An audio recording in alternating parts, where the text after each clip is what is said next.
After months of debates, polls, and party power struggles, the center of American politics moves to Iowa today as voters cast ballots in the state caucuses. With tight races between both the Democratic and Republican presidential frontrunners, there is a lot on the line. For more at what's at stake, we're joined by Patrick Basham. He is in Washington. He's the director of the Democracy Institute. So good to see you, Patrick. Thank you very much. So let's start on the Republican side of things. We've got Cruz, we've got Trump. There are many, though, who say the Republican to watch is Marco Rubio. Yeah, Marco Rubio is the one who's been making the progress in the polls in recent days. Right now, he looks a strong third. And that would be a good result for him because Iowa, like New Hampshire, but Iowa particularly, is all about expectations. Do you meet expectations or do you fall below expectations? If Rubio pulls off a strong third or even a second, he'll be in a really good position to do well in New Hampshire and carry on through the rest of the primaries. Are you surprised that things are so tight? No, on the Republican side, no, because there are still so many candidates. It's very hard for anyone to break through. We'll see. You know, Trump, it's possible Trump could tonight, but it still will probably be close, even if he beats Ted Cruz in Iowa. On the Democratic side, that is the surprise, because nobody thought a few months ago that Hillary Clinton would be fighting for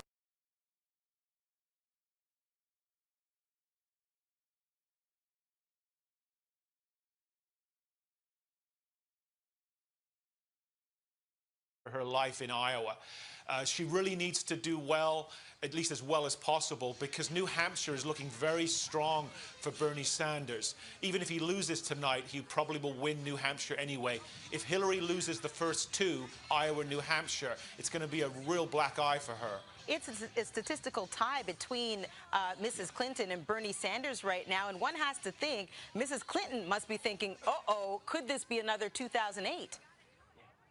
Yeah, it's a little deja vu all over again for her. She's not a great campaigner. She's not that much better than she was 8 years ago. She does have the name recognition. She does have the money. She does have the organization. All those things matter. They matter a lot. But Bernie Sanders has the enthusiasm. He has the grassroots, excitement and energy. It's just like on the Republican side, it's organization against enthusiasm. And it will be very, very close, I think. And I think Sanders, it's possible he might just beat her in Iowa. Isn't it interesting that Iowa almost seems to be a gauge as to the temperature of the people? Are they looking towards outsiders, a Bernie Sanders, a Ted Cruz, a Donald Trump, or are they going to go with the political elite, stay the course with a Clinton, with, a Bush? Yeah, it's fascinating that Iowa, which is usually ignored once they voted, is the one that's perhaps going to send the signal for the rest of the entire campaign. And it's fascinating that on both sides, both the Democratic and Republican side, there is this anti-establishment candidate who's sort of almost come out of nowhere in both cases and is truly threatening, in the case of Hillary Clinton, the establishment candidate, and in the case of the Republicans, everyone.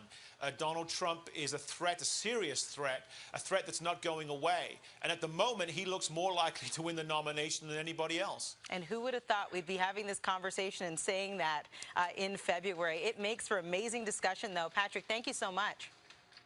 My pleasure. Thank you.